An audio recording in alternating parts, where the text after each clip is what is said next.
Fala pessoal, aqui é Hiro, já está escuro aqui, já está. Essa aqui é a última parte da nossa entrevista com a Angélica Alencar-San. Veja os vídeos, está muito legal, tá? Ela fez mestrado na Universidade de Sofia, no Japão, através da bolsa do MEXT, né? Ela está terminando o doutorado na mesma universidade, tá? A gente já falou de muitas coisas aqui, altas risadas, bem divertido. A gente vai falar de um assunto, infelizmente, polêmico, mas acho bem necessário, que é sobre feminismo no Japão. Ela foi a primeira mulher estrangeira no departamento de história dela, então acho que tem muito o que contar. Essa pergunta foi do Andy, lá do Rio de Janeiro, né?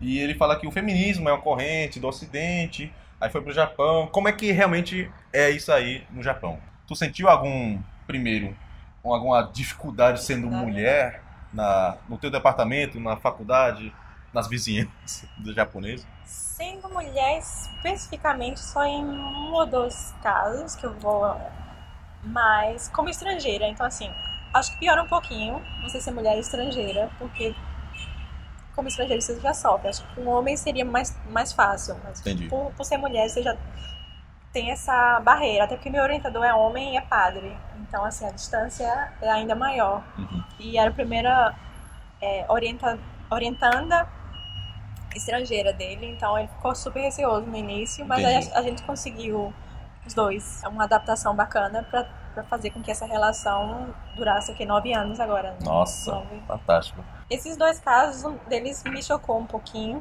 na época do meu mestrado ainda, num seminário. Um dos colegas, nesse seminário especificamente, eu era a única mulher presente entre os alunos. À medida que eu fui me adaptando à vida e à sociedade japonesa, eu acabei percebendo que quanto mais eu me expressasse, melhor para as pessoas me conhecerem e acabarem quebrando, né, esses muros. E aí, tinha esse colega do meu lado, antes de começar o seminário, e ele estava com um folder de uma exibição de arte que eu estava muito interessada em ir. E eu caí na besteira de cumprimentá-lo e dizer: poxa, que bacana, eu tô querendo ir, você gostou? E ele virou pra mim como se eu tivesse xingado a mãe dele e falou: você sabia que aqui no Japão existe uma corrente de homens que odeiam as mulheres? Ele só falou isso? Aí eu fiz. Ele falou pelo menos em inglês pra você entender? Não teve essa decência. Aí eu. O que você fala no momento desse, né? Caramba, mas como assim? Porque tu tava na universidade? Dentro da universidade, dentro da sala em que ia ter o seminário do professor. E essa foi a única comunicação com esse menino bem mais novo que eu, inclusive. Mas assim, Em 2000, né? Falando coisa de 1800 tarará. Pois é. E o ódio, meio que como você ousa conversar, puxar assunto comigo. Uhum. O que você faz? Você ignora, né? Se eu fosse levar tudo de ruim que acontece a sério, não sai do canto. Aí realmente é só ignorar. O outro foi do ponto de vista acadêmico. Na historiografia ocidental, que é que eu segui aqui durante o meu bacharelado, a gente segue muito a chamada Nova História, que tem origem francesa e que vê a história como multidisciplinar. Então é a partir dessa Nova História, no começo do século XX, que vem a ideia de fazer história de outra forma. O que isso quer dizer? Que você não vai seguir os fatos, as guerras, os grandes homens. Você vai fazer história da população, de pessoas desconhecidas. E uma das correntes é a história das mulheres. Sim. Que é, infelizmente, muito recente, né? Até pouco tempo a gente não dava atenção o que as mulheres tinham a dizer do ponto de vista histórico. E aí, em outro seminário, durante o meu mestrado, que eles veem a historiografia japonesa. Os japoneses têm uma historiografia própria, então eles fazer história para eles é um pouquinho diferente. Sim.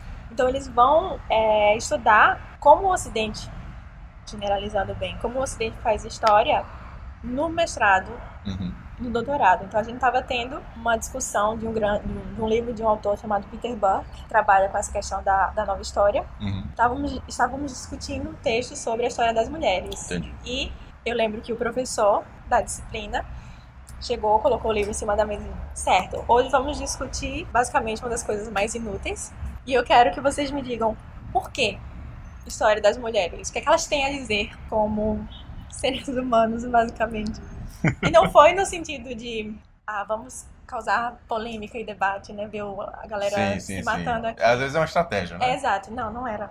É só Era um basicamente um desabafo, exatamente. Eu não próprio. vejo sentido nisso, é uma corrente que pra mim não procede. Mas tá na emenda, a gente Pois precisa tem que fazer. Exatamente, então. Interessante. Pois é, novamente eu era a única mulher, eu não queria ser engolida. Então, assim, Ainda bem que você não queria, porque acho pois que é, muita gente não teria coragem. Pois é, mas assim, você já tá muito fragilizado, você tá do outro lado do mundo, Exato. você tá sozinho. É compreensível não querer fazer. Pois é, eu preferi não entrar em polêmica na aula, durante a aula, e depois com os colegas que não me odeiam, conversar e tentar saber como é que eles pensam. Entendi. Qual foi a reação deles? Alguns ficavam, bom, a gente não entende muito bem, é tudo muito novo, essa questão de fazer história das mulheres. Entendi. É algo que nunca tinham parado para pensar, mas faz sentido. É estranho até dizer isso, porque a própria história do Japão tem muita presença feminina, né? Como é que é o nome daquela a escritora? Murasaki? Murasaki Shikibu. Shikibu. Isso. Tem a própria... Nossa, o Karuta fala também das poesias das mulheres. Sim. Também. O livro travesseiro. Akira Soshi. Seishonagon. Seishonagon também fala muita coisa, né? O hiragana, quando foi inventado, permitia só que as mulheres escrevessem. Tem muita coisa assim, só que algumas distorções, muita gente fala que foi da época da guerra, era Meiji que veio da Ocidente, não sei, mas que as coisas ficaram um pouquinho estranhas na sociedade, né? Hoje, acho que própria influência estrangeira, não sei, está começando a discutir também sobre feminismo, sobre a questão da minoria no Japão, né? Inclusive tem a questão do Womanomics, que é a mistura de woman, né? Woman em japonês da mulher, e a economia do Abenomics. Então fala da presença feminina no ambiente de trabalho.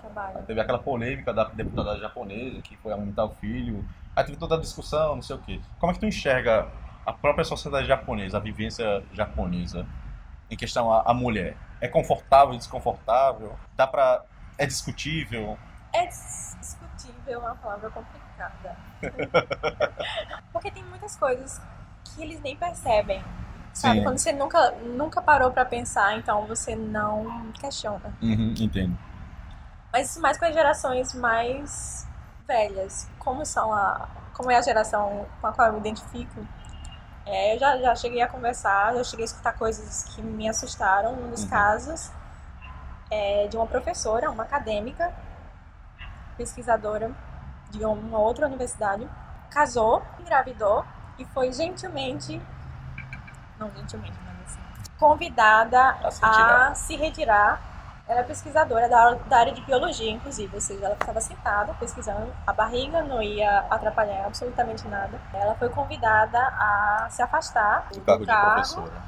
Mas isso foi recente ou... Foi recente, acho que quando eu escutei essa história, uns 2, 3 anos atrás. Caramba! Assim, basicamente ela estava sofrendo bullying. A sociedade é um pouquinho...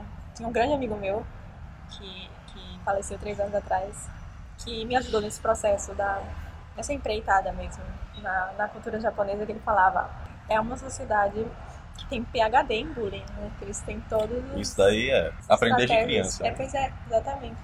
E aí, o que me chamou a atenção foram os próprios colegas fazerem esse bullying silencioso, para que ela se sentisse tão desconfortável por estar grávida, que ela se afastasse. Bro, porque pra gente é algo naturalmente concordar que isso é uma coisa estranha, mas no Japão é uma coisa tão... Muito. Assim, desde criança a gente se acostuma a viver ou ver, enxergar o bullying que, é mais um bullying, então, né? Exato. Aí o pessoal Maria vai com as outras, tem que andar de mãos dadas. É complicado, acho que é o lado ruim, talvez, do Japão, que tem tantas coisas boas, mas também algumas coisas ruins. E aí a questão das mulheres, o que eu tenho notado é que a ideia que eles fazem, a partir do momento que você casa, independentemente do cargo, da tua posição na sociedade, seu objetivo vai ser... Exato. Vai ser mãe e esposa. Então você abandona tudo e você vai se dedicar a cuidar do seu filho, da sua casa e do seu marido. E tem um quê de beleza nisso, pois né? Exato. O que, de certa forma, é interessante. Se a gente for parar pra pensar nessa sociedade que a gente vive aqui, você vê muita gente casando, onde os dois, o pai e a mãe, trabalham, porque eles precisam trabalhar, mas os filhos são criados por terceiros. Os valores, que no Japão é tão importante, da família acabam se perdendo no meio do caminho, porque a criança escuta o pai e a mãe quando chegam em casa mortos à noite. O professor diz uma coisa, a babá diz outra completamente diferente, aí tem a influência dos avós, mas a raiz, que no Japão é tão importante, que é a mãe, no caso, que vai dar, porque ela que tem uma coisa que eu acho interessante, ela é o cabeça da família no sentido cultural. É ela que vai dar toda a base dessa família. Então o marido trabalha fora, realmente ele tem o poder financeiro, digamos assim, mas quando ele chega, a administração desse dinheiro e a forma como a casa caminha é feminina. Vejo muito isso também. E aí tem o caso de uma grande amiga minha, uma senhora, ela atualmente está com 63 anos, mas o primeiro trabalho dela foi aos 55, nos arquivos históricos onde eu trabalhava. Que onda. E ela só conseguiu isso porque ela casou muito cedo, com 22 anos, então ela virou essa dona de casa completamente dedicada ao esposo, à casa e à filha, e só quando a filha ficou completamente independente, ela pôde voltar a participar, não porque precisa, mas porque queria fazer o mestrado e doutorado dela, ela é teóloga, e começar a trabalhar só por prazer. Então foi o primeiro emprego, foi a primeira vez que ela teve contato com o computador. A gente pensa, o Japão, né, tecnologia e tudo, mas ela teve o primeiro contato nesse período. Que massa. Bacana. E aí ela se reinseriu mais por prazer. Então, há essa possibilidade. Não é que ninguém vai forçar a mulher a ser dona de casa, a cuidar da família, mas para o japonês que eu observo, claro que não é 100%, mas é um processo normal a partir do momento que você casa. E eu noto que é mais com relação a filho, porque tenho colegas acadêmicos que são casados, os dois trabalham, porque não têm filhos ainda. Então eu acho que esse forçar a se retirar é mais quando o filho entra em cena, sabe? Entendi. E aí ele sempre, quando eu levanto a questão, mas por que você precisou parar toda a sua vida para tomar conta da casa e do filho? Aí eles sempre falam, porque quem vai dar a base cultural, as regras mesmo, a forma de enxergar a vida e a sociedade, só quem pode fazer isso é o pai ou a mãe. Como o pai tem que trabalhar para sustentar financeiramente, a mãe vai ter que fazer esse papel. E aí, se ela estiver trabalhando, ela não vai conseguir fazer isso. Entendi. O que tu recomenda para as meninas que estão indo lá para o Japão, participar de bolsa, seja for trabalhar, a ter uma vivência um pouquinho melhor com o japonês, com a própria sociedade japonesa, porque às vezes realmente, como tu falou, às vezes os desconhecidos, o pessoal nem sabe da dor ou que tá fazendo alguma coisa de ruim, sabe? O que tu recomendaria? Eu acho que maleabilidade. Maleabilidade? É a palavra-chave. Não julgar. Ter aquele olhar crítico, é normal, a gente vem de outra sociedade, mas não atacar. Procurar aprender, ver que é outra realidade, é outra sociedade, é outra cultura. Você não vai, de forma alguma, conseguir, nem quisesse, impor sua forma de pensar. Então, enxerga o outro como que ele é. O outro tenta absorver, que é algo que o Japão faz muito historicamente. A partir do momento que ele se abre para o Ocidente, ele abre, mas com certa reserva. Eu observo o que eles têm de bom a oferecer, o que vai ser positivo para a minha cultura, vou incorporar isso, vou transformar em algo japonês no processo, mas vou manter minhas raízes. Aí você pode fazer a mesma coisa como um estrangeiro lá. Você tem consciência das suas raízes, de onde você veio, da cultura que você aprendeu em casa ou na própria sociedade. Tendo isso bem enraizado, assentado, digamos assim, você pode estar maleável para aprender com o que o Japão tem de bom para oferecer. Bacana. Beleza. Então esse foi o papo com a Angélica San. Muito obrigado, Angélica San, por participar dessa entrevista. Espero que você tenha gostado, tá? Então qualquer coisa, comenta aí, acho que vai ser legal. Acho que vai ter muita coisa que a gente vai aprender também com seus comentários, tá bom? Espero que você que deseja morar, estudar, trabalhar no Japão também consiga conquistar seus sonhos aí, beleza? Obrigado por assistir, obrigado mais uma vez, Angélica San. Até a próxima.